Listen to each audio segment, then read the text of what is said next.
Hey, everybody. I want to talk a little bit today about transformation and relationship. The question that I find really interesting when we're having this conversation is, how do people and societies actually change?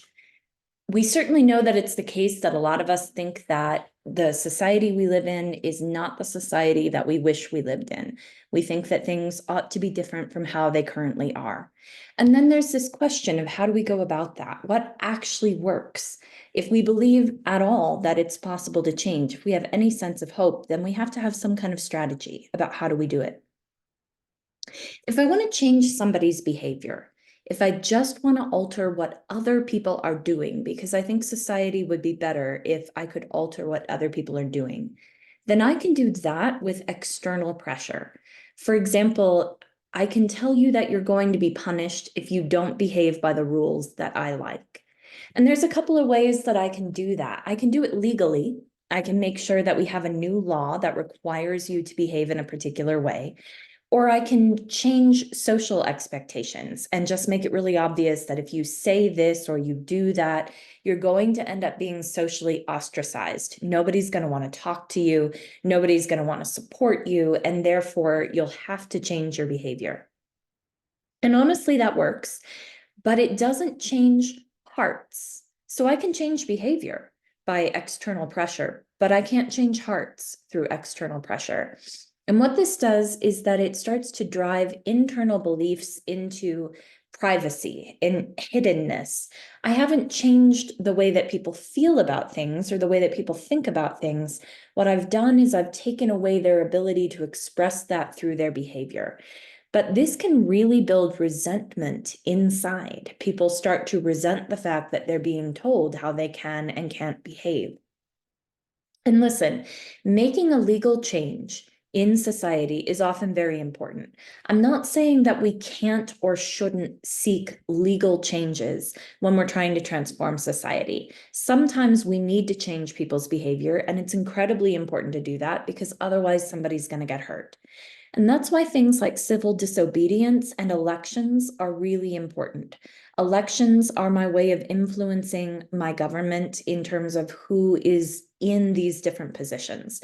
And if elections are not enough, then I can continue to talk with my representatives. And if talking is not enough, then I can work with people in my community. We can create petitions, we can have protests, and eventually we can go as far as civil disobedience, which is breaking the law and then accepting the legal consequences of the law that I have broken, because I believe it's that important that I need to show that it's wrong.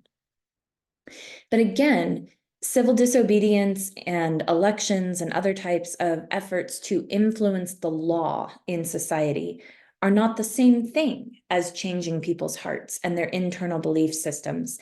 And changing hearts is how long-term change actually happens. If I'm just burying behavior and letting resentment build up, eventually that group of people is likely to come back into power again and change the law back, or at the very least, lash out. So how do I actually change hearts? If I believe that my position is right and somebody else's is wrong, then how do I do that? How do I change them? And I think that I do it not by trying to convince them and not by trying to force them and not by trying to yell at them or tell them that they're wrong or stupid, but by being in relationship with that person and building up an accumulation of tiny interactions. Surprise them. Show that I am a human being with this different point of view, and yet I am prepared to treat them kindly. And when this happens to somebody, when their expectations are not lived up to, or what somebody does is different from what they expect, a lot of times that first encounter that's pushing back against their assumptions with other people, they'll just justify that single encounter, or they'll process it like, maybe I imagined it, or it was a coincidence, or it didn't really happen. And we actually have a name for that. We call it cognitive dissonance, when I am perceiving something as different from what actually happened in reality because it didn't fit my expectations. So my brain needs to process it differently. But that gets harder over time. And if these small and surprising interactions and these gentle conversations and these truthful But loving approaches, if they happen over and over, these tiny little things over a long period of time, eventually that actually can change people's perceptions. This might be a long-term relationship with one person. So talking to the same person again and again and showing them over a long period of time that things can be different. Or it might actually be a collection of short-term encounters. So I meet a person, I treat them in a way that surprises them. Somebody else meets the same person, has a conversation that surprises them, and they start to think maybe my internal assumptions are wrong. Maybe I need to reevaluate my belief system and what I think is true about other people and about right and wrong.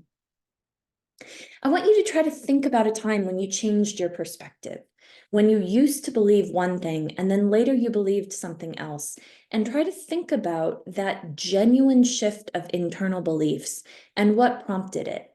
Did you change your internal beliefs because somebody yelled at you? Did you change your internal beliefs because somebody punished you or because somebody condemned you and told you that you were a bad person? Or was it a different kind of approach? Did you change your internal beliefs because you heard a story that had a big impact on you, or because you had an interaction that was really significant? Or was it a longer term process where you sort of opened up a little bit at a time as you had briefer interactions and these accumulated?